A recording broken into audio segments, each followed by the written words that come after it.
The tea kettle clicked off with a soft pop, and I sat at the kitchen table waiting for my daughter to finish pouring the water. The morning light came in weak strips across the counter, catching on the rim of the cup she set in front of me.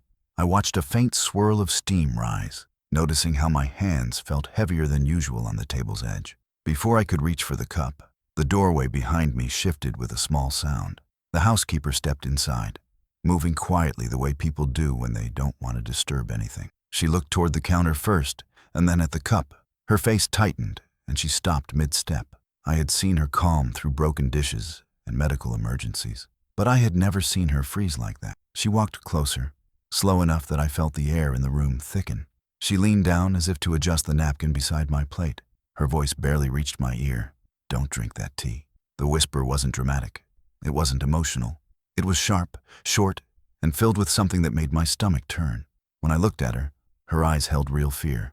A kind you don't fake, a kind you don't use lightly. She straightened up quickly, like she had already said too much. My daughter came back into the kitchen then, her footsteps light, almost cheerful. "Dad, I made it just the way you like," she said, placing a spoon on the saucer with a brightness that didn't match the room. Her smile lasted a second too long. Nothing in her expression showed she'd noticed the housekeeper or the silence that settled after her whisper. She moved around the kitchen with a practiced ease, humming softly as she opened a drawer. The housekeeper stepped back, her hands clasped in front of her. She didn't make eye contact with my daughter. Instead, she gave a small nod toward me, quick, nervous, and slipped out of the room as if afraid her presence alone might cause trouble. I heard her footsteps fade down the hallway, uneven in a way I hadn't heard from her before. I looked at the cup again. The steam curled upward, carrying a smell that seemed slightly off, though I couldn't place why. My daughter kept rearranging things on the counter, her movements too smooth, too controlled. She turned and leaned against the sink, watching me with an expression that felt polished. "Go on," she said lightly. "It should help you relax." The room felt smaller. The air seemed heavier around my shoulders, as though something had changed without a sound. I didn't move toward the tea. My daughter didn't notice. She reached for her phone, tapping the screen, her smile settling back into place. There was a brightness in her voice, but no warmth beneath it. I glanced toward the hallway where the housekeeper had disappeared. Her whisper lingered in my mind with the same weight as a hand gripping my shoulder. She had worked here for years, quiet, steady, dependable. Not once had she overstepped. Not once had she shown fear. Whatever she saw when she walked in had shaken her enough to risk warning me directly. My daughter put her phone down and began wiping the counter, humming again. The sound was soft, but it pressed against the edge of the silence left behind. I watched the way she held the cloth, how she didn't look at the cup now that it was in front of me. It wasn't neglect, it was certainty, like she already expected me to drink it. I sat perfectly still, my hands resting where they were. Nothing dramatic, nothing obvious, just stillness. In that quiet, something settled heavily inside me. I didn't know what was wrong yet, or how far it reached, but the warning had come from someone who had nothing to gain by lying.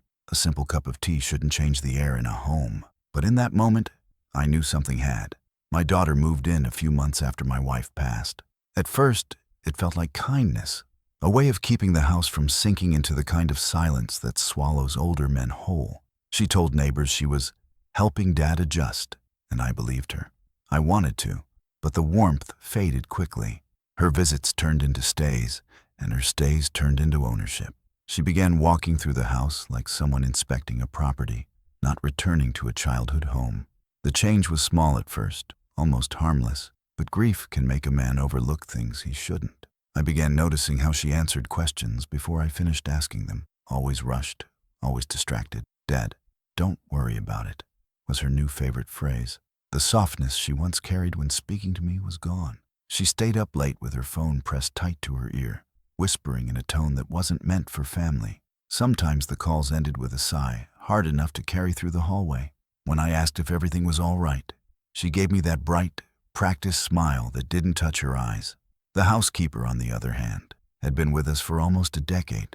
She was steady, reliable, the kind of woman who treated routine like a promise. I'd seen her calm through emergencies, illness, arguments, broken appliances, and the long, slow decline of my wife's health.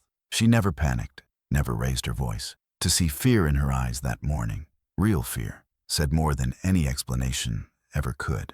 A few days before the whisper over the teacup, I had noticed my daughter sorting the mail before I even reached the door. She tucked certain envelopes under her arm and said they were just junk, but the edges looked like bills or statements. Another time, I walked into the room just as she shoved a handful of invoices into her purse. She waved it off with a laugh, said she was cleaning up clutter, but her shoulders were tight, and she moved them out of sight too quickly. She'd begun making comments about my age catching up, telling me I needed more rest and less stress.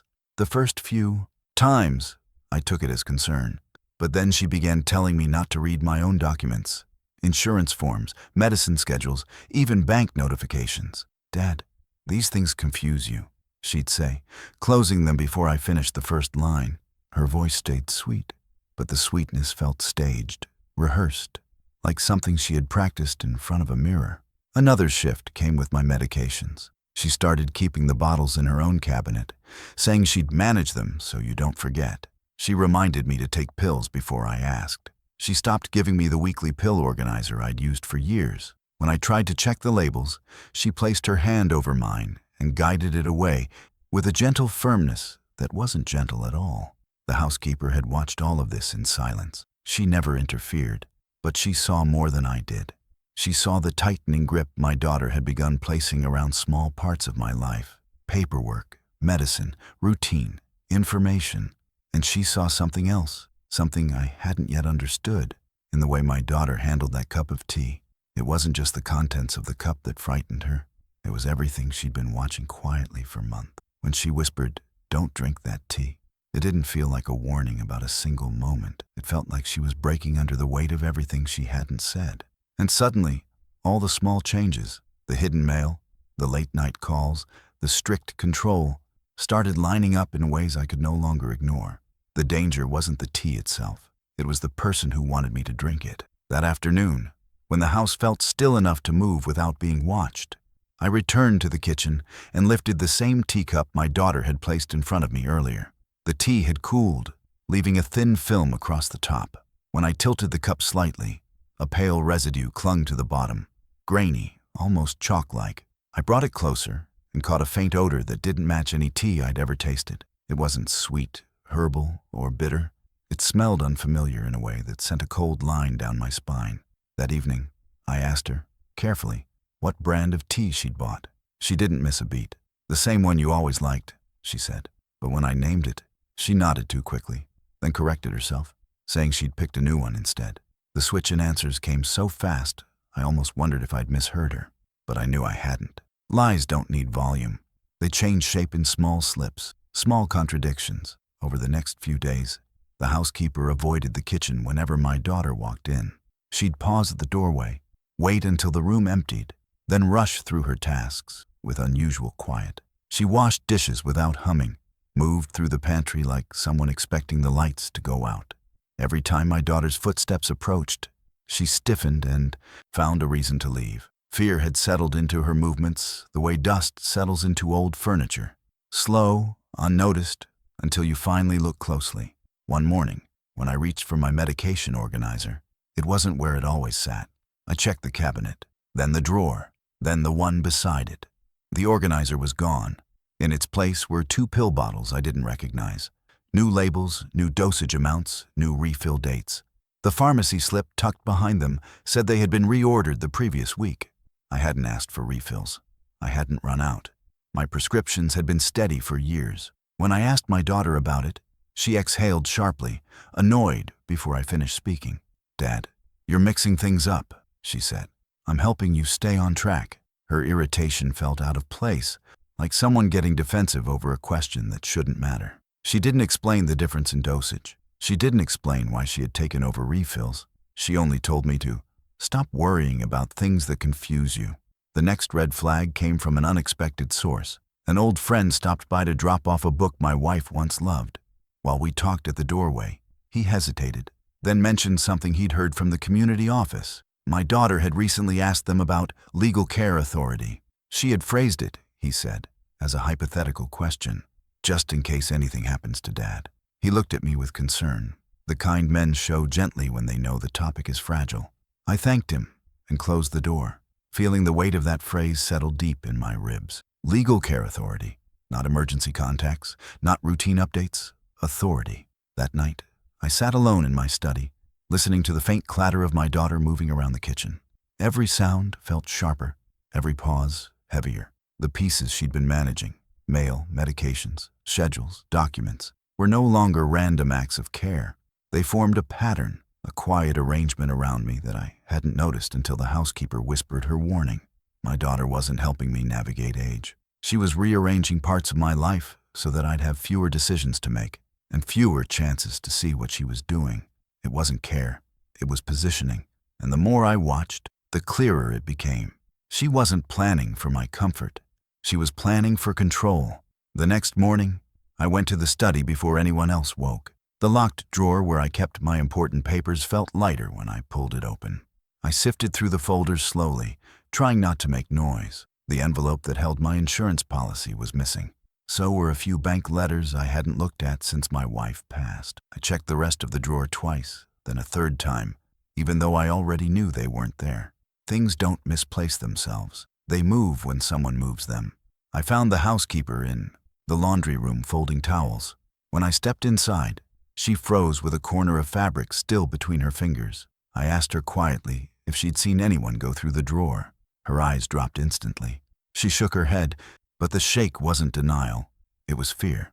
She opened her mouth to say something, then stopped, pressing her lips together like she was sealing the words inside. I didn't push her. Fear that strong doesn't come from imagination. Later, when I walked down the hall, I heard my daughter in the kitchen on the phone. Her voice was low, but the doorway carried sound just enough. "He won't know anything," she said. Her tone wasn't frustrated or worried. It was certain in a way that pressed against the inside of my chest. She paused, listened, then said, "I'll handle it. Just be ready." Glass clinked softly, and I stepped back before she turned. She didn't see me. I waited until the house emptied before searching again. The missing insurance envelope wasn't in the study, but I found something else tucked behind a stack of old magazines. A photocopy of my policy, one I had never made, with my signature stretched thin across the bottom. It didn't match the way my hand moved. The stroke was too long, the pressure uneven, as if someone had traced it slowly. The date had been changed. The beneficiary line had been changed. My daughter's name stood alone. When I set the page down, the room seemed to tilt slightly, as if the house itself understood something I hadn't wanted to accept. This wasn't forgetfulness. This wasn't miscommunication. Someone was reshaping my life on paper while acting like they were protecting me. That afternoon, a woman I had never met arrived at the door holding a clipboard. She introduced herself as a private nurse. My daughter appeared behind her, smiling like she was giving me a gift. "Dad, this is temporary," she said. "You need more help than we realized." She didn't ask if I wanted it. She didn't ask if I felt unwell. The nurse stepped inside without waiting for an invitation, moving through the hallway as if she already belonged there.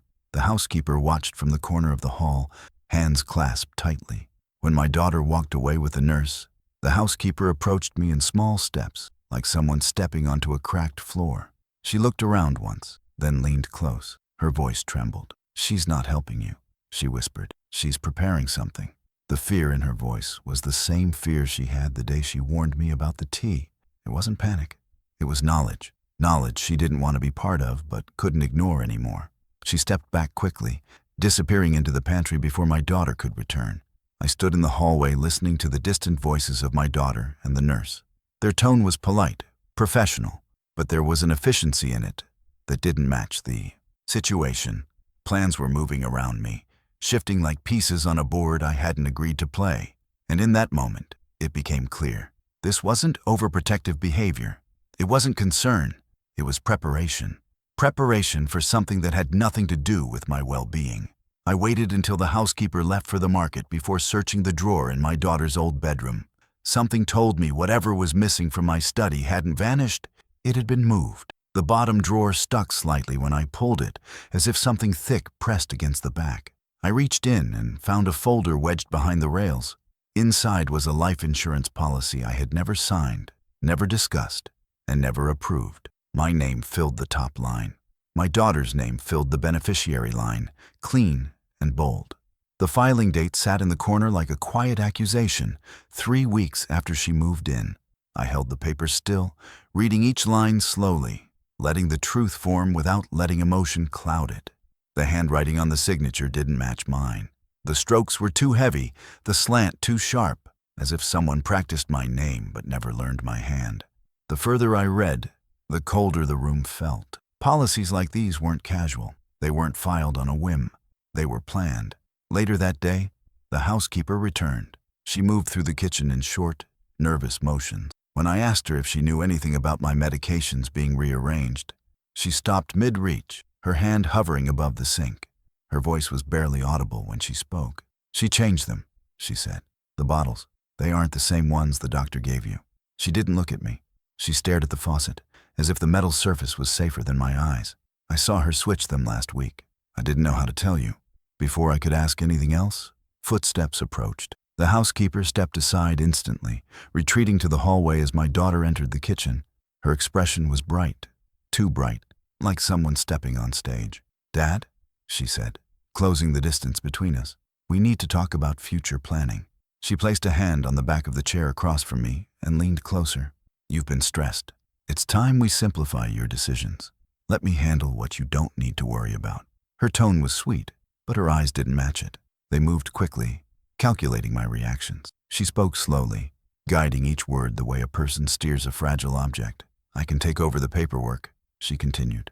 "The bills, the medicine routine, everything. You don't need to look at documents anymore.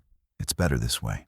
I asked one small question, where she'd placed my old pill organizer. It was a harmless question, simple and practical. Her smile tightened. "Why does it matter?" she said, the sweetness evaporating. "You don't even use it anymore."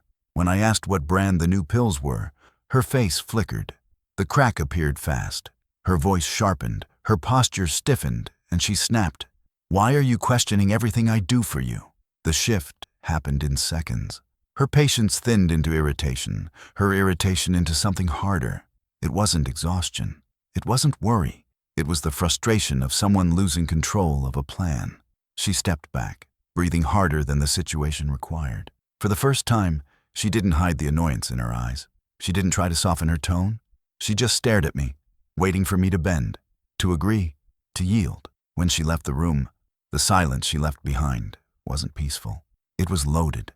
I sat alone at the table, the life insurance policy still folded in my pocket, the housekeeper's whisper still fresh in my ears, the residue in the tea, the new pills, the hidden documents, the private nurse, the signature that wasn't mine. The pattern wasn't abstract anymore. It had a shape, a purpose, and a timeline. She wasn't preparing for my future. She was planning for its end. I left the house early the next morning, moving quietly so no one heard me.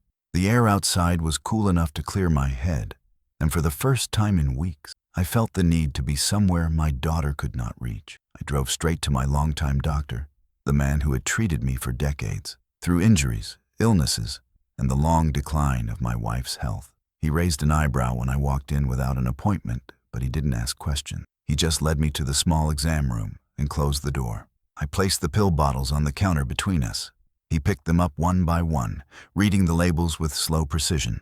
His face changed almost immediately. "These aren't what I prescribed," he said.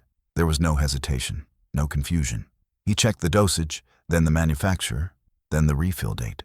He set the bottles down with a soft thud. "These can affect your heart and blood pressure in the wrong way. You shouldn't be taking these." I felt the room shift, not dramatically, but in a way that tightened the air. He met my eyes and lowered his voice. "Do not take anything she gives you until we sort this out." The firmness in his tone wasn't medical caution. It was warning, a real one. He wrote a note on a small pad, then folded it into my hand. "Keep this. Bring me every bottle, every refill slip, every schedule she's created."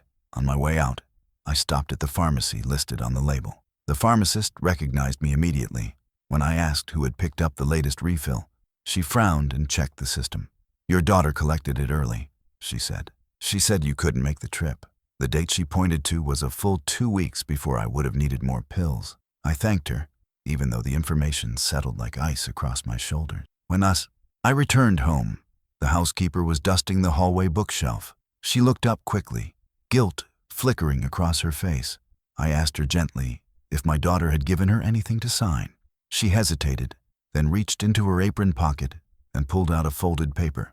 "She told me it was for your appointment," she whispered. I didn't understand the words. She said it was harmless. The document wasn't harmless. It was an authorization form, one that would allow decisions to be made without my consent. I took it without scolding her. Fear makes people agree to things they wouldn't otherwise. She stepped back, wringing her hands, her voice shaking. "I think she wants to take control of everything," she said. I didn't want to be part of it. I returned to the doctor's office with the new documents, the refill slip, and the rewritten pill schedule. He studied everything silently. When he finished, he removed his glasses and spoke in the same tone he used when my wife first received her diagnosis. Steady, unflinching. "You need to document everything," he said. "And you need a lawyer. This isn't caretaking. This is preparation for control." He didn't say the word danger. He didn't have to. The meaning rested between us like a weight neither of us could ignore. These weren't mistakes or misunderstandings. These were steps, methodical, deliberate steps, taken by someone who believed she had already succeeded in placing me under her thumb. Driving home, I watched the houses pass slowly, and for the first time, the truth formed without resistance. My daughter wasn't trying to help me age gracefully. She wasn't protecting me from forgetfulness or frailty. She was creating a crisis disguised as care, and if I didn't act carefully, she would finish what she'd started. I spent the afternoon spreading everything across my desk. The mismatched pill bottles, the altered insurance copies, the refill slips with dates that made no sense, and the paper the housekeeper had been pressured to sign. Each item felt heavier than it should, as if the weight of the past weeks had settled directly onto the table. I photographed each page slowly, labeling the images so nothing could be dismissed or lost. For the first time, the evidence didn't look like scattered concerns. It looked like a case. The lawyer I'd known for years agreed to meet me after closing hours. He listened without interruption, flipping through the papers one by one. The more he read, the tighter his jaw became. When he finished, he placed the stack down and leaned forward. "This is serious," he said. "I'll file the necessary protections, but you need to keep gathering proof." Quietly, he paused, then added, "Do not confront her yet." His voice carried the same steady warning my doctor had. Two professionals, one conclusion. When I returned home, I could feel the shift the moment I stepped inside. My daughter appeared in the hallway almost immediately, asking where I had gone, why I hadn't answered my phone, whether I needed help carrying anything. The questions came too quickly, layered one over the other. Her eyes traveled to my jacket pockets, then to the folder tucked under my arm. Every movement of mine seemed to trigger a reaction from her. She watched me walk, watched me sit, watched me breathe. It wasn't concern. It was surveillance. Later that evening, the housekeeper found me in the study. She moved quietly, checking the doorway twice before stepping inside. "I put your real medication in the guest room cabinet," she whispered, behind the towels. Her voice was still soft, but no longer trembling. She had crossed some line of her own, fear replaced with resolve. She looked at the altered pill bottles on the desk, and her hands tightened. "Don't leave these where she can switch them again." The nurse arrived soon after, carrying her clipboard like a shield. She greeted me politely, but began asking strange questions that had nothing to do with my condition. Whether I ever felt confused at night, whether I had trouble remembering appointments, whether I was comfortable allowing others to make decisions if needed. Her tone was neutral, but her eyes sought something specific, as if she had been instructed to gather pieces that would complete a picture my daughter had been crafting. I answered carefully and watched her write. Every word I gave her became ink in her notes, and every note she made felt like another step toward the outcome my daughter wanted. At dinner, my daughter announced we would be having a family meeting later. She said it sweetly, the same way she had spoken when she first insisted I drink that cup of tea. But now I could hear the edge beneath it. The meeting wasn't a discussion, it was a move, another step, another attempt to trap me into something I hadn't agreed to. When the house quieted, I returned to the study to gather the documents again. Each page was placed in a single envelope that fit into my coat pocket. I felt its shape against my chest as I walked toward the living room. My daughter waited on the couch, hands folded too neatly, smile too measured. The nurse stood by the window.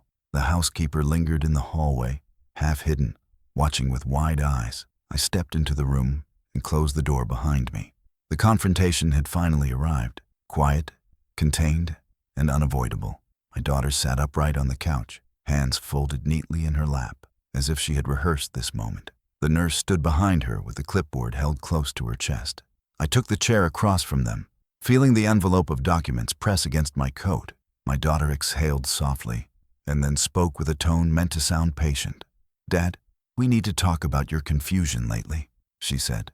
"You've been forgetting things. You're not safe managing everything on your own anymore." I kept my eyes steady on her. She didn't look nervous. She looked certain, too certain. She reached into a folder on the coffee table and pulled out fresh paperwork. "These will help us put things in order. I can take care of the house, your accounts, your medical decision. You don't need the burden." She slid the papers toward me as if they were a favor, not an attempt to take my life out of my hands. The signature line was already marked with a small tab, ready for me to sign. I didn't touch the papers. Instead, I opened my envelope and placed the mismatched pill bottles on the table. Then the forged insurance copy. Then the refill slip. Each item landed with a quiet, deliberate sound. The nurse's eyes widened. My daughter's smile faltered just slightly, like a mask slipping at the edges. "What is this supposed to mean?" she asked, her voice tightening. I laid down the final page, the document she had pressured the housekeeper to sign. "You replaced my medication?" I said calmly. "You filed a new policy in my name.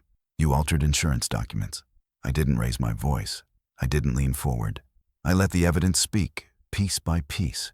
Her composure cracked instantly. "This is ridiculous," she snapped. "The housekeeper probably mixed things up. Or your doctor, he's old, Dad. He misreads things." She looked to the nurse for support, but the nurse didn't move. The veneer of confidence in her voice wavered, turning sharp, defensive, and uneven. "I've been doing everything for you," she said, her eyes darting to the hallway. "You have no idea how hard this has been." Before she could continue, the lawyer stepped into the doorway. I hadn't heard the front door open, but he held a folder under his arm as he crossed the room. "I'm here under Mr. Khan's request," he said firmly. "This is formal notice that any attempt to obtain control over his assets or medical authority is invalid without court review." He placed a document on the table beside hers. "Effective immediately." My daughter's breath hitched. Her eyes snapped between me, the lawyer, and the evidence. Panic flushed across her face, replacing the confident smile she had used for weeks. She grabbed the new forms on the table and stood abruptly. "None of this is real," she said. "I'm taking these with me. I'm not letting you twist what I've done for you." The nurse stepped forward, blocking her path. Her voice was steady, more steady than my daughter's had been all evening. "I can't let you leave with those," she said quietly. "I've seen what you've been doing. The early refills, the questions you told me to ask, the pills you replaced." She looked toward me briefly, then back at my daughter. "This isn't care, it's control." My daughter froze, stunned that the nurse had turned against her. She searched for words, but none came. Her certainty drained from her face as she stared at the documents, the bottles, the witnesses. The room felt still, heavy with the truth that had finally surfaced. I didn't move from my chair. I didn't need to. The confrontation was over. The truth was on the table, literally and completely. The police arrived just after sunset, their presence quiet but unmistakable. They didn't come with noise or urgency, just steady footsteps through the hallway and a firm knock at the study door. I sat in my chair while two officers spoke to my daughter in the living room. Their voices were calm, measured, but the weight behind their questions reached me even from across the house. I heard her deny, deflect, and then stall, each answer coming faster than the last. The steady tone of the officers never shifted. My doctor arrived soon after, carrying a folder thick with documentation. He handed it directly to the lead officer. "These are the records of his actual prescriptions," he said. "And these," he held up the altered pill schedule, "are not from me." There was no room for interpretation, no possible misunderstanding. He spoke plainly, the same way he had spoken when he warned me days earlier. The officer nodded and added the papers to his file without hesitation. The housekeeper stepped forward next. Her hands trembled slightly as she passed a written statement to the officers, but her voice was steady when they asked her to confirm her account. She explained how she witnessed the medication being exchanged, how she was pressured to sign documents she didn't understand, and how she feared something terrible was being planned. She didn't exaggerate or guess. She told them only what she saw. That was enough. When the officers asked my daughter to stand, The room seemed to shrink. She looked at me first, searching for sympathy, or hesitation, or even doubt. I didn't look away. I didn't speak. I simply met her eyes with the same heavy stillness I had carried for days. She finally looked toward the officers again, her voice cracking as she tried to protest. But they had heard enough. One of them gently took her arm and guided her toward the door. They told her she would need to leave the home while the investigation proceeded. No raised voices, no struggle, just the sound of her steps fading down the front walk. The house fell quiet after the door closed, a silence that felt like something lifting off the walls rather than settling onto them. The absence of her constant monitoring, her staged concern, her sharp voice, it all hit me at once, but not as relief, as something heavier. Later that night, the insurance representative called. The policy filed in my name had been flagged. The altered signature, the rushed processing date, the beneficiary switch, every part of it was marked for fraud review. He spoke with the careful professionalism of someone who understood the seriousness of what he was confirming. When he finished, I thanked him, though gratitude felt small compared to the truth that had been uncovered. My lawyer came by to finalize the protective order over my estate. He reviewed the new boundaries with me, making sure every account, document, and legal authority was shielded from interference. His explanations were calm, practical, necessary. When he left, I found myself standing alone in the study, staring at the drawer where the first papers had gone missing. The house was still, too still. I walked through each room slowly, not looking for anything in particular, just trying to understand the shape of the betrayal that had unfolded inside these walls. The signs had been small at first: a changed pill bottle, a whisper over a teacup, a locked drawer that no longer felt familiar. Each piece on its own had seemed manageable.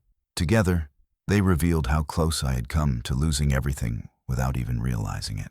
I sat down at the kitchen table, the same place where the housekeeper whispered her warning days ago. My hands rested flat against the wood, steady now, but heavy with what could have happened. I had ignored her fear. There was no triumph in this moment, no victory, just a quiet understanding of how thin the line had been between safety and something far worse. I stayed there for a long time, letting the truth settle in. I had escaped, not by strength, but by seeing what I wasn't meant to see, and by listening to the one voice still brave enough to warn me. The house felt different in the days after she left. Not safer at first, just quieter in a way that forced me to hear my own thoughts without interruption. I found myself sitting in the living room early each morning, the light falling across the floor exactly the way it used to when my wife was alive. The silence wasn't empty, it was honest. And in that honesty, I saw something clearly for the first time. Danger doesn't always arrive loudly. Sometimes it grows in the quiet corners of a home, disguised as care, disguised as concern, disguised as family. I thought about my daughter more than I expected to, not with anger, but with a kind of heavy understanding that only comes at the end of a long life. Her choices weren't made from love. They were made from something harder. Greed mixed with fear, entitlement wrapped around desperation. That combination can twist a person until they can no longer see right from wrong. She didn't lose herself suddenly.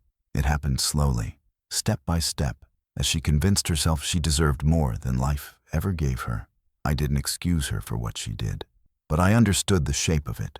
Power changes people who feel they've been overlooked. Money magnifies every flaw a person tries to hide. Entitlement makes someone believe they can rebuild their life using someone else's. And when a child believes they have earned control over their parent, the line between care and harm becomes dangerous. If there is anything I learned through all of this, it is that age does not remove responsibility. Elders cannot afford to surrender trust blindly. We must question what doesn't feel right. We must document everything: medications, signatures, conversations, changes in behavior. We must trust the instinct that whispers when something is off. And we must never let guilt silence us when our safety is threatened by the very people we raised. I walk through my home now with a different awareness. The housekeeper still moves quietly from room to room, but her steps carry a loyalty I had taken for granted. She stayed when she didn't have to. She spoke when she was afraid. She protected me in the moment when silence could have cost me more than I can measure. There is strength in that kind of loyalty. Quiet, steady, unforced. Sometimes I pause in the doorway of our old bedroom, letting my eyes rest on the framed photo of my wife on the dresser. The room still smells faintly of the lavender soap she used. I don't believe in signs or spirits, but I do believe a home can hold the memory of someone who lived gently inside it. When I stand there, I feel the calm she always brought into my life, a calm that tells me I survived what I was meant to see. The betrayal didn't break me. It revealed what I had ignored for too long, who my daughter had become, not who I remembered raising. It showed me the cost of assuming love guarantees decency. It taught me that growing old means learning how to defend yourself again, not from strangers, but from the familiar faces who think age makes you weak. I sit at the kitchen table most evenings now, the air warm and still, the housekeeper humming softly in the next room. The home feels like mine again, not because I reclaimed it, but because I finally understood what threatened it. Growing old isn't the danger. Trusting someone you raised without seeing who they became is.